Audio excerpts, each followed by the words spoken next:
Now, a month after the removal of the controversial fuel subsidy in Nigeria, the big question that many are asking is how much has the country saved from the withdrawal 30 days after? The issue comes amid calls on President Bola Tinubu to immediately institute a forensic audit of the now-rested fuel subsidy regime with a view to uncover how Nigeria allegedly lost a whopping 59.3 trillion naira in the years between 2016, 2017 and 2023. Now, in an article published on the 3rd of May this year entitled Fuel Subsidies Double Whammy, Cash Payments and Crude Oil Swap, petroleum expert and university lecturer Dr. Abubakar Alkali exposed the humongous fleets of Nigeria's Commonwealth, alleging strongly how the country's oil manager, NNPCL, used crude oil to swap for petrol through the former direct sales, direct purchase, DSDP arrangements, and at the same time collecting an average of 6 trillion naira annually from the federal government's purse to pay for the same PMS. Now, it has already used crude oil to swap for. Now, Alkali, who commended the decision of President Tinubu to stop the double whammy fuel scam, however, called on the government to conduct a forensic audit of the subsidy regime and prosecute those involved in what he calls high-level corruption that has further depleted the country's lean resources. Now, these and more recommendations are contained in the article by the seasoned university don after having written another one again on, of course, what we lost and what we should be enjoying at the moment. Well, I'm glad to have joining me in the studio here to tell us more about his findings, Dr. Abubakar Alkali, who's a lecturer in the Department of Petroleum and Gas Engineering at the Base University, a private varsity here in the nation's capital, Abuja. Thank you so much, Dr. Alkali. And very quickly, take us into how we could have spent 59.3 trillion naira just in close to 8 years of the last government. We haven't talked about the previous governments before that of Buhari. Just within this period, and such a humongous amount that could have gone into infrastructure or other development was spent on just putting fuels in our cars. Absolutely. Editor Sambo, thank you so much for having me again. Obviously, this is a burning issue, and we all need to make contributions towards, a better understanding of the problem and how to fix it. What actually transpired was that there was kind of what you call double dealing, particularly from the years between 2017 and 2023. 2017 was when the direct sales and direct purchase arrangement started. And that arrangement was supposed to be a direct swap arrangement, such that I give you 100 barrels crude oil, and you give me 100 liters worth of either petrol or premium motor spirit or DPK, dual purpose kerosene, or automotive gas oil, that's diesel. AGO, diesel. Yes. However, in most cases, it's actually the PMS that comes. So it's supposed to be a direct swap that should not involve cash payment. It shouldn't involve cash payment because I'm giving you 100 barrels and I'm saying, give me 100 barrels equivalent of refined products, any of these three or all of them. Now, another thing there actually was also that why I think my figure could actually go higher, could have been higher, was that the byproducts in this crude oil were not captured. Yeah, in fact, that's the interesting part of it. And let's be very specific here. I think the daily figure was about 460,000 barrels of crude oil. 445, actually. Oh, okay, 445,000 barrels of oil. And this was sent to several refineries. Yes. And now, when you're producing this, there are some other things that you get apart from the petrol that has been expected from it. And so those other ones were not captured They are not That's what captured. you're saying. And yeah, they are not captured. And the byproducts. Yes, and actually, sometimes depending on the type of crude you have, you could actually have more value from those byproducts than even the petrol itself. Interesting. So it's just like saying, I'm giving you this. I don't want the byproducts. You go and do whatever you want to do with it. At best, you could have monetized it and say, okay, these byproducts are of this value, of this estimated value. So give me more liters. Okay? Of petrol. Since petrol. My interest is only petrol. Absolutely. So you see, that was what I was talking about in terms of the double warming. Now, apart from this arrangement, this DSDP arrangement, you now have also cash collection. And I keep emphasizing this. If you are using crude oil to swap, you don't need money because it's a direct swap arrangement. So there was no need for us paying money, subsidizing for what we were already using our crude. Absolutely. For. Because I remember there was a time when Julius Berger, one of the companies in Nigeria, was said allegedly to have been requesting crude oil in the place of monies when we could not meet up with some of the demands that we had asked them to do. It's exactly when they build infrastructure for us, they will take crude and that goes on. It's exactly so. It's a kind of trade, by barter. When you give this crude out, you shouldn't pay. But that was what was happening from 2017. Crude was given and also cash payment was, being used, being applied. I don't know what you now, what you want to do with that cash. And we had a president that was said to be a very prudent president. Then President Buhari, who happened to be the Minister of Petroleum himself. How do you align all of this together? Was it misadvised by the NNPC? Was it that the NNPC board was not doing its job? Or who was responsible for those huge monies that we hear some people were even complaining that they are tired of making money? Is he aware of what was going on? That is the question. Is he aware of what was going on? It is, there is. Are you saying that the president of Nigeria will be on that seat and will not be aware? That's not what I'm saying, but I am asking. I'm not saying it. I'm asking because if someone is aware, such a person that has proven to have that level of integrity, he will not allow it. He will not allow it. That I'm sure. And how about the National Assembly? How come we had the Senate and House of Reps and they couldn't do anything to stop this executive from going ahead with such an arrangement? Yeah, well, another issue that we have in our democracy is that most of the time the National Assembly, unfortunately, shifts the blame to the executive. Not knowing that, government is actually the executive, the legislature, and the judiciary.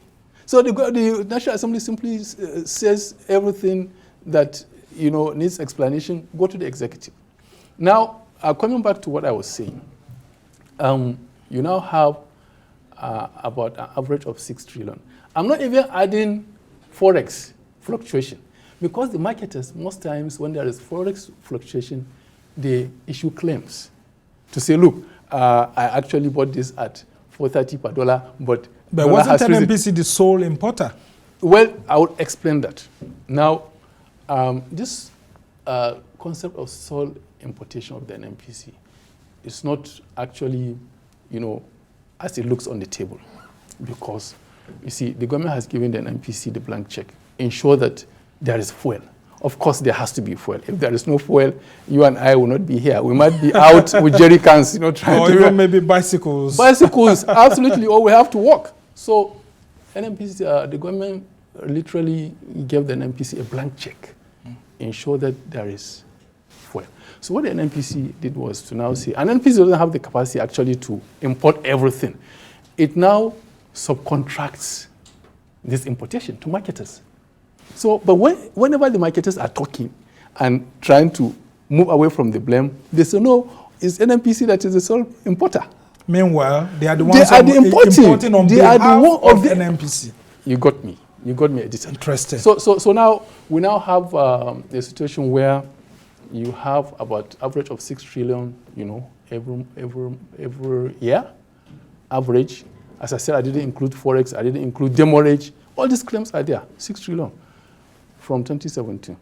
You might have years where it's not up to 6, but by the time you compute, all the other claims, forex, demurrage, all of that, you will arrive at that. So let's take it 6 times 7 years. That's how you were able to arrive at your yes, figure. and then come back. Now that we have removed fuel subsidy, in the past 30 days, how much would Nigeria have saved? Well, in the past 30 days, you now have to divide 6 trillion, by about 500 billion. Yes, 500 billion. But they are saying 400 billion has been saved so far. 400 billion has been saved in the last 30 days. Now it's supposed to be an average of 500 billion monthly because it's 6 trillion they have collected. Yeah. So we have 500 billion saved. Now, another thing I actually want to talk about is that, Nigerians are really concerned,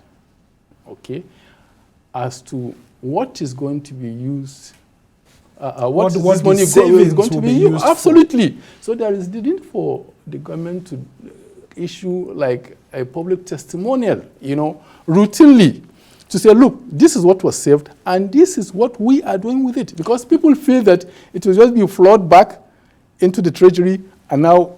Now, there's another controversial aspect of this, because someone was telling me that, look, let's be careful about what we are saying as the media, because it's not as if the 400 or 500 billion that you're saying is actually somewhere that the federal government owed NNPC, and it wasn't paying some of those claims that NNPC brought in fuel. So it's not as if that 400 billion is somewhere. It's just that we are no longer paying the 400 billion again. What can you deduce from that? Well, actually, NNPC has been making this claim, but it has not clearly, outlined where, when, and how the government is owing it.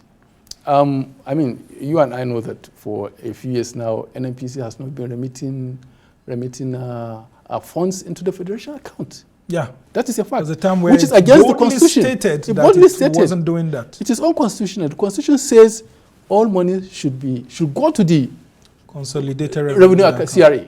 It should go there first before it is used.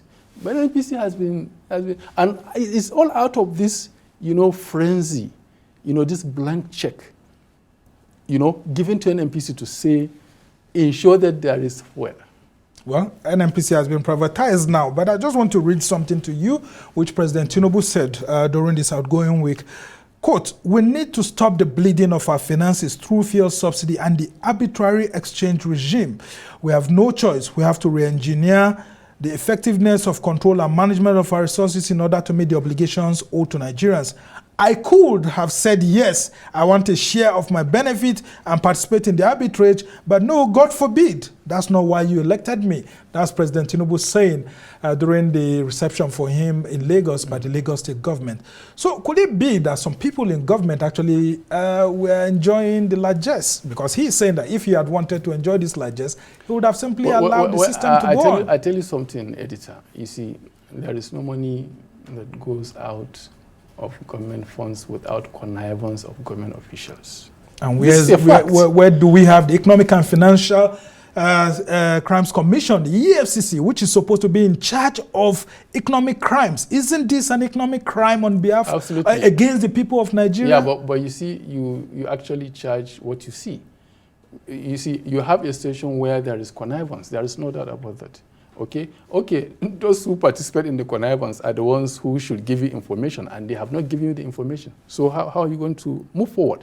Okay, so the problem actually is that not only in the oil and gas sector, in all other sectors, third parties, or businessmen, if you like, connive with government officials, to siphon public funds.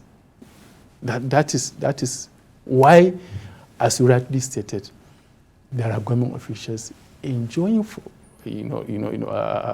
this scam. And that is why they kept postponing. We have been on fuel subsidy for 50 years now. 50 years. We are about to continue counting when the president said, no, it has to be So stopped. how much of a big problem are we, and what can Tinubu do further? Because people are saying that it's not just enough for you to stop the fuel subsidy. We need to know what happened. And you are one of those people who is asking the question. Absolutely. What happened that we had, according to you, 59.3 trillion naira just Absolutely. going into the air, Absolutely. burning into the, atmosphere, if Absolutely. that's the true situation. Absolutely. And that was why in my last appearance here, I actually called for a forensic audit, which you highlighted. Now, I called for a forensic audit to look at what has gone wrong, what lessons can be learned, and how do we move forward. Okay. Now, two things I would say. Number one is that forensic audit, okay, and secondly, the government has to convince Nigerians on what it's doing or what it's going to do or what it has done with the savings from fuel subsidy. Yeah. And I will add another one to this, which is that all these reforms, okay, are geared towards, repositioning the downstream sector of the industry as a whole. And the overriding objective is to ensure availability of fuel across the country. We have crude oil, and we cannot refine it. That's what we're incredible. told, that Dangote refinery was coming on stream, now, and the other two refineries, NNPC, working on it. At Port Harcourt, we actually have Rivers. We have two that are supposed to be on board. I tell you, editor, we should stop recycling this analogy of saying, so and so refineries are coming back next. This 2021, they said they were going to start. Have they started? Yeah, I remember then Minister Ibe Kachuku has said that by 2021 it's going to start. Somebody said 2022 March. Somebody said February this year. All that has not happened. For me, the lasting solution to these refineries is privatize them.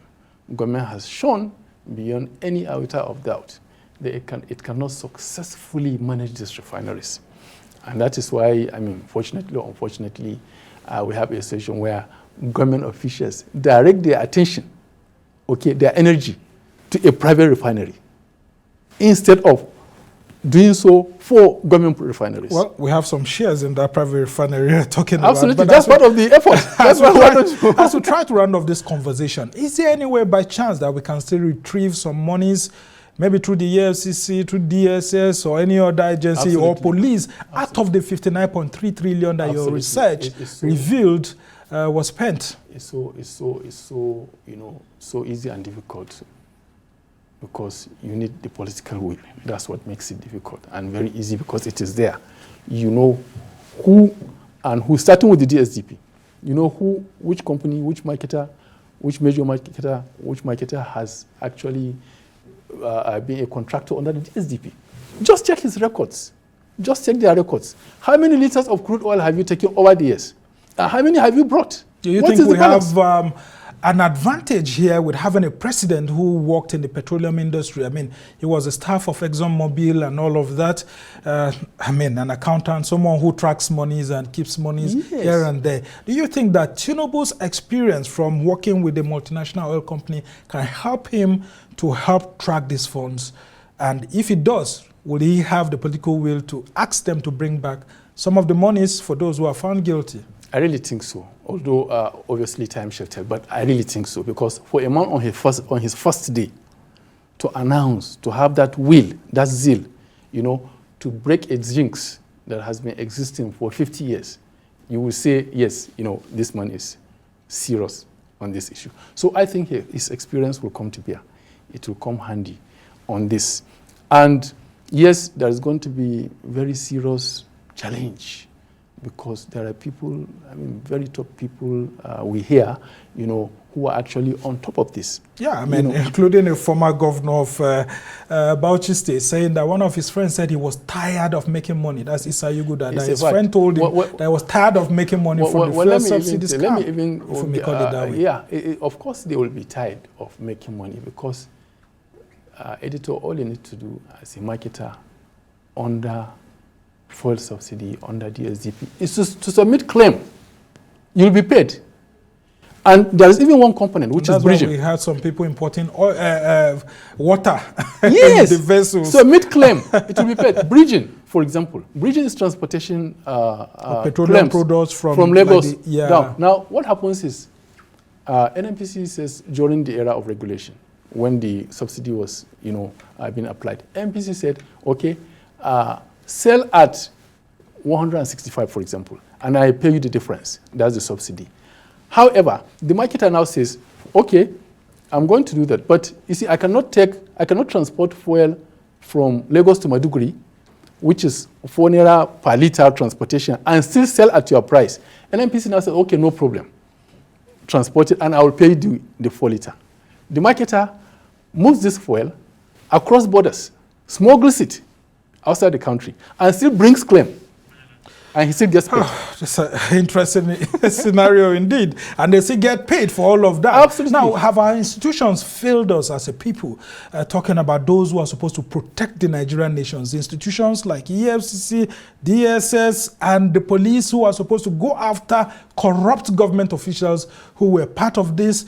And how do we ensure that if we do a forensic audit like you're asking, that report doesn't just lie down somewhere and no action is taken by the National Assembly or the government? Yeah, well, actually, last part of your question, I think this government wants to do something different as far as fuel subsidy is concerned. And also, the fact is that these institutions, they are doing something along this line of stopping corruption, along this line of discouraging corruption and arresting officials and all of that. Although I will say some of it is actually media trial, okay? However, the fact remains that, you see, some institutions, government institutions, are not strong enough. That is a fact. You even have, you have interagency collaboration. Now you have interagency infighting. One agency of government will not give support to another agency to do its work because it feels it's taking over its responsibility. So this is a whole, it is actually, a unit, and everybody should contribute. How do you now achieve results under that circumstances? Yeah, government institutions are weak, to say that. They need, so we need total and holistic reforms. Yeah, absolutely. You're saying something very critical here, because the DPR will have to, for example, provide the figures. The DPR provide the figures of what the multinational oil companies give to us controversially, instead of us even knowing how much oil we are mining. Yeah. And then EFCC, for example, will need to do that, get those figures, and then there's a problem. Let me give you an example quickly.